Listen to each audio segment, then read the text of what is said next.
We've been at a war with China for the past 18 months, a trade war. But last week, the Trump administration and the Chinese government came to what they are calling phase one of a multi-part agreement. So we're going to break down the trade war and this latest agreement. What exactly has China been doing wrong? We're going to go over it in plain English. And what does this phase one agreement have? And what does it not have? But first, subscribe to this channel. The more subscribers a channel has, the more the YouTube algorithm favors it and exposes it to more people. So do your part to help mankind by steering them in the direction of independent news. I would appreciate it. All right, let's get started. So for quite some time, the Trump administration has been talking smack. Really, Trump, he has been talking smack about China and calling out their unfair trade practices. So he started threatening them with tariffs and added tax on the Chinese goods that we import into our country, like televisions, shoes, and furniture, and other items you associate with made in China. And when China didn't respond to the threats, Trump actually pulled the trigger on some of these tariffs. China responded not by making any serious concessions, but instead with their own set of tariffs on American goods they import into China, specifically agriculture goods, so soybean, beef, poultry, pork, dairy. This is where the American farmers being hurt by the trade war came into play, which resulted in the Trump administration writing them a $28 billion check to hold them over until the trade war resolves. The tariffs continued, tit for tat. The U.S. would raise tariffs and China would raise tariffs. It got to a point where the U.S. had placed these taxes on $550 billion worth of Chinese goods, and China placed trade taxes on $185 billion worth of American goods. There's a big discrepancy there, but there's actually a big discrepancy on how many imports the U.S. brings in from China and how many they bring in from the U.S. We import way more made in China goods than they import made in America goods, which is one of the several big beefs the U.S. has with the Asian nation. No pun intended. So let's break down what China is being accused of. So everybody agrees, including all of the major Democratic candidates, that China cheats. So we're going to break down exactly how. Now, the unfair trade practices that the White House lists includes dumping, discriminatory non-tariff barriers, overcapacity and industrial subsidies, and forced technology transfer. Those are the various things that the White House lists. So let's go over them in plain English. What do they mean? All right, what is dumping? So dumping is a strategy used to eliminate your competition. Essentially, the idea is that you flood the market with extremely cheap goods. So let's say you manufacture televisions. You're going to flood the market with televisions so inexpensive that you're essentially going to soak up all of the people who want to buy TVs. They're going to want to buy your TV for half the price, and you're going to eliminate your competition. Slowly, you're going to put them out of business. That is what dumping is. The problem is that what China's being accused of is helping their Chinese companies do this dumping. So, for example, China would go to one of their Chinese companies and they'd say, we want you to flood the American market with really cheap televisions. We want you to price them at, $300 each. And the Chinese manufacturer says, well, we can't do that because it costs us $300 to make the televisions. So we would be breaking even or maybe even operating at a loss. We can't do that. We would go under. And then the Chinese government would say, no, don't you worry. We're going to go ahead and help you out. We're going to subsidize you. So that obviously causes a huge problem because, for one, it's just against free trade practices. You've got American companies that, first of all, they're based in America. They've got to pay higher wages because we have higher living standards in America. So automatically the cost of goods coming out of America are going to be a little bit higher. But not so high that it deters people. A lot of people, they still want to buy made in American goods, and maybe the quality is even better. Except when your competition comes in and floods the market with something extremely inexpensive that is actually fairly comparable to your product, this becomes a real problem and you suddenly go out of business. So it monopolizes the industry. It's not fair. And, when the Chinese government is doing it, that's a problem. So that's one of the issues that our government has been pointing at China for dumping. This is a form of cheating in the free market world. Discriminatory non-tariff barriers. So what does this mean? So this means putting up crazy standards that make it almost impossible to even want to do business there. So what they're saying is that China would, when American companies would want to import poultry or pork or dairy, China would put up these crazy rules for, I'm just kind of making it up right now, but essentially an example of a discriminatory non-tariff barrier is saying, oh, well, your label has to have XYZ. And then they change the rules every few months or every couple of years, so you can't stay ahead. Or they say, well, you've got to have XYZ health inspections of your facilities. They've got to meet XYZ standards. The ships that you bring in your goods on have to meet XYZ standards. So they're putting up all of these barriers that are kind of made up in order to discourage you from even wanting to import into their country. That way they can continue to, it's just a way for them to inhibit trade. So if you've got a great product and you want to bring it into China, they're just going to put so many barriers against you that you're going to sit there and say, it's not even worth it. It's not even worth it trying to go there. So that's discriminatory non-tariff barriers. Overcapacity. This is flooding the market with more of something than there's demand for. So, of course, supply and demand, economic rules. If you flood the market and not that many people want that product, then the cost of that product goes way down. So they essentially are flooding the market with various products that then cause the entire industry to have to lower their prices because there's just too much of it on the market. They're also being accused of industrial subsidies. So this is basically the Chinese government giving welfare to its companies, which allow them to stay in business even when they shouldn't. So again, this kind of goes against free trade, free market, where, if you suck, then you should go under. If nobody wants to buy your product, then you should go under. But this is the Chinese government subsidizing these companies in order to keep them in business, keep them afloat. And the big one that the Trump administration is really going after is something called forced technology transfer. So I first heard about this a few years ago when a good friend of mine was an executive for BMW. He was a top-level product person at BMW. And he was explaining to me that in order for them to bring their BMWs into China, that they would have to. Now, BMW is a big company, and a German company. So this is something China's doing to companies all around the world. It's not just an American problem. It's a problem all the world has with China in particular. So BMW, and this is true for all auto manufacturers. This is a real problem the auto industry specifically is having with China and other companies as well. But auto manufacturers are seeing it. It's more blatant. You can see it as a consumer more in the auto industry. It's more blatant. So they would have to partner. China would say, okay, you can bring your BMWs into China and sell them, but you have to partner with a Chinese company. And you have to allow that Chinese company to manufacture your BMWs with all of the technology, all the great technology of BMWs and all the engineering, and they get to manufacture it and they get to slap a Chinese label on your car. So you could go to China and you see these obviously BMWs on the road, but then you look at their emblem and it's not a BMW. It's something different. But it is, in fact, a BMW with all of the technology. So you might go there and think, whoa, is that a knockoff BMW? How strange. And it's not actually a knockoff. It's actually BMW.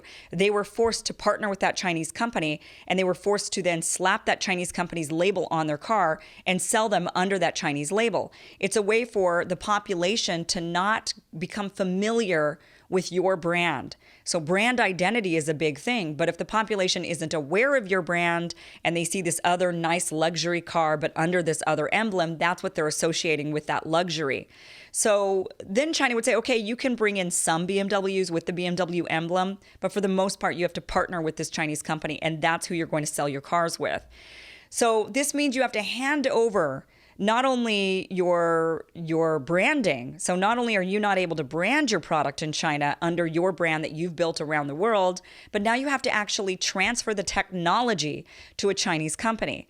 Now, one thing there is that Chinese companies are all beholden to the Chinese government. So now you've essentially given the technology to the Chinese government. And then the Chinese government could then go and take that technology and give it to other companies at their discretion. So now suddenly the technology that you developed, that you spent a lot of money on, that you hired the best engineers, the best minds, you dumped millions of dollars into developing that technology, suddenly you've lost now control over it. Now the Chinese government has it, and they're manufacturing things with your technology. So This forced technology transfer. Now, why would a company do that? Well, because they want access to the market. So, companies don't have to do this. So there is an argument to be made there. They don't have to go into China. But if they want access to the second largest economy in the world, then China says you have to abide by our rules, and our rules require you to partner with this company. Now, when I say partner, I don't really mean that. It doesn't mean that BMW suddenly gets a stake in that Chinese car company. They don't. And that Chinese car company also doesn't have a stake in BMW, except for the fact that they know all their technology. So it's a real problem. A couple of years ago, also, I was sitting at a startup convention for technology startups. And there were a lot of founders from all these various startups that were going to this place, that were meeting a bunch of investors. And the combined investors at this particular event were willing to spend somewhere about $300 million is what they were looking to invest in various companies. So a lot of money was at stake at this big convention. But some of the investors, I went to one of the seminars, and one of the seminars were these Chinese investors from China. They were looking specifically for healthcare startups. And in this meeting, they said flat out, I was sitting right there, they said, here's the deal. We will spend, let's say, $20 million investing in your company. And in exchange, you will partner with our company, and you will give us the technology that you've developed, and we will split the profits with you for 10 years, and then the deal is done. So in exchange for the money you need, you're going to give us your technology, we'll let you make money off of us for 10 years, and then that's it. And a lot of people were raising their hands in this meeting saying, wait a minute, so you're willing to give us the money we need to develop our businesses. But in exchange, we have to partner with, and we'll get access into the Chinese market, but we have to give you the technology, and we have to sell it under your Chinese company's brand. And these Chinese investors said, yes, this is exactly the deal. And then a lot of people said, well, why would we do that? And the Chinese investors said, because you need the money.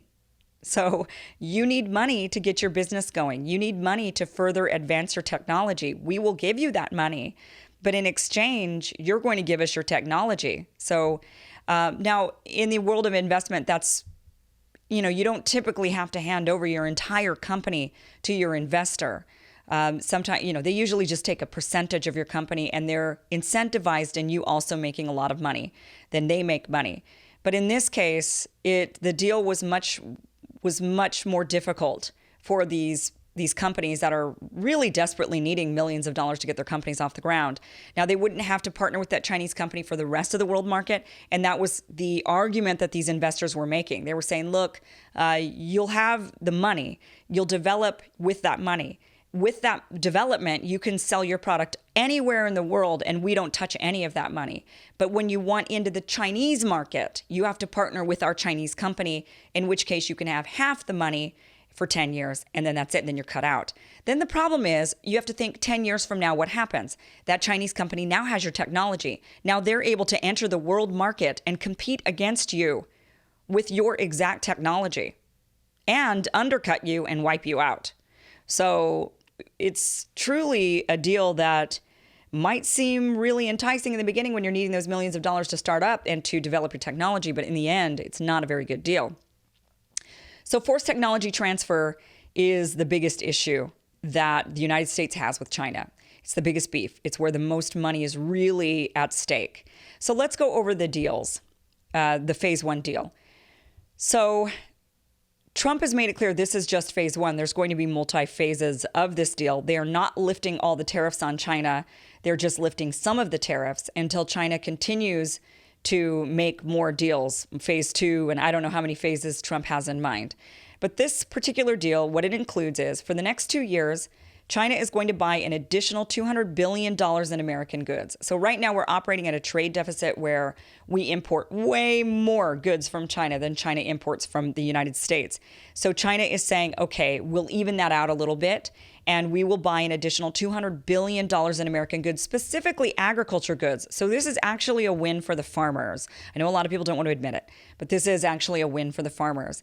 They're going to be getting more of their goods sent over to China, And this is going to be specifically in soybeans, pork, beef. They were having a complete ban on poultry. They're lifting that ban. And so farmers are going to get a win out of this one. China's also agreed to buy airplanes, pharmaceuticals, oil, and gas based on market demand, is what China says. So whatever that means. And they're going to lift the restrictions that they have, the import, the non-discriminatory, the discriminatory non-tariff barriers, those arbitrary, you've got to have your labels this way and you have to have your inspections this way. They're going to lift those restrictions on the beef, chicken, pork, and dairy that have given our farmers a big headache. China's also going to crack down harder on intellectual property theft. So one of the beefs we have with China is the intellectual property theft. It's not just the forced technology transfer that I described to you, but it's also just the, they like burn DVDs and music, and you can always find a cheap Chinese copycat of something. So they're going to crack down harder on intellectual property theft. That is something that a lot of American manufacturers say they don't have very many protections in China. China says that they're going to do more protections on that. China also says that they will no longer require, now this is the big one, they're no longer going to require companies to give up their tech and partner with those Chinese companies as a prerequisite to entering the market. So there's nothing about the investor scenario that I explained to you where the investor says, I'll give you all this money, but you have to partner with the Chinese company.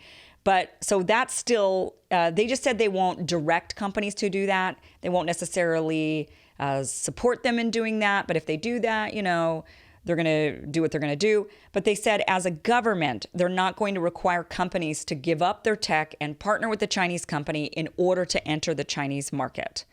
They've also agreed to consider opening their market to some of the financial sector, including Visa, MasterCard, and American Express. I find it interesting that our government decides to work on that particular industry before the others. Now, in China, for example, a lot of industries are blocked out of going into China. You have no Amazon in China. There's no Facebook in China. China has kind of a copycat company for all of our main big companies that we have here in the United States. So it's really interesting to me that our government, I think, is very telling about what's going on and who's really in charge of our government and our system, that they go for the financial sector first. And they say, open up your market to the financial sector. So they're going to consider allowing Visa, MasterCard, and American Express. Right now, they've got their own Chinese version. So that's the current deal. You know what, guys? It's not a bad deal. And to be honest, China needed to be brought to the table on this stuff. And they weren't. In years past, I kept saying, yeah, we will. They gave a lot of lip service, but ultimately nobody was holding their feet to the fire. And I know a lot of people don't want to admit that Trump might have been right when it comes to this, but I think, it seems to be working at this point. I mean, we're going to see how China actually behaves, and if we end up having to go back to putting a bunch of tariffs on them again, but hopefully this actually does work. Now, what Trump's hoping for in future phases is opening China's market to more of those companies like the Facebook and Amazon and other tech companies and other manufacturing companies that China is currently saying you can't come into our market. And he also wants to go deeper into the forced technology transfer and intellectual property theft issue. So those are for future phases. Again, they're not lifting most of the tariffs on China. They're just lifting some of them, and they're going to keep they're going to keep holding their feet to the fire until they practice more fair trade. When you enter the trade world, the problem is that China was saying, okay, we want to enter the World Trade Organization, but they were trying to have their cake and eat it too. They were essentially still trying to protect their market and keep their market for the Chinese people, and meanwhile sell their goods around the world and benefit economically from selling goods around the world. And you really just can't have your cake and eat it too. Now, that being said, something that I could do in a subsequent video from this is there is something to be said for protectionism, and it might, China might be onto some things when it comes to protecting their society from outside influence, outside markets coming in and siphoning resources from their people and taking that money offshore. There is something to be said for that. And that is definitely a topic that can be explored. But when it comes to understanding the trade war with China, the current trade war, the current issues that we have with China, that not only the United States has with China, but the rest of the world. This, I hope, made more sense of this very sometimes complex issue. And a lot of times when it comes to things like this, a lot of us, we read the news, a lot of it is a bunch of mumbo jumbo to us. And then we just kind of say, okay, they say it's bad, it must be bad. Or this person says it's good, it must be good, right? And so I think it's good that you understand it for yourself so you can decide whether or not you think this trade deal, this trade war and this phase one trade deal is a good thing for the American people or a bad thing for the American people. Thank you so much for watching. Please subscribe, hit the bell. The more subscribers this channel gets, the more the YouTube algorithm promotes it. And that means more people see it. It's a real thing. We have to constantly fight the robots. So thank you so much for subscribing, and I'll see you again.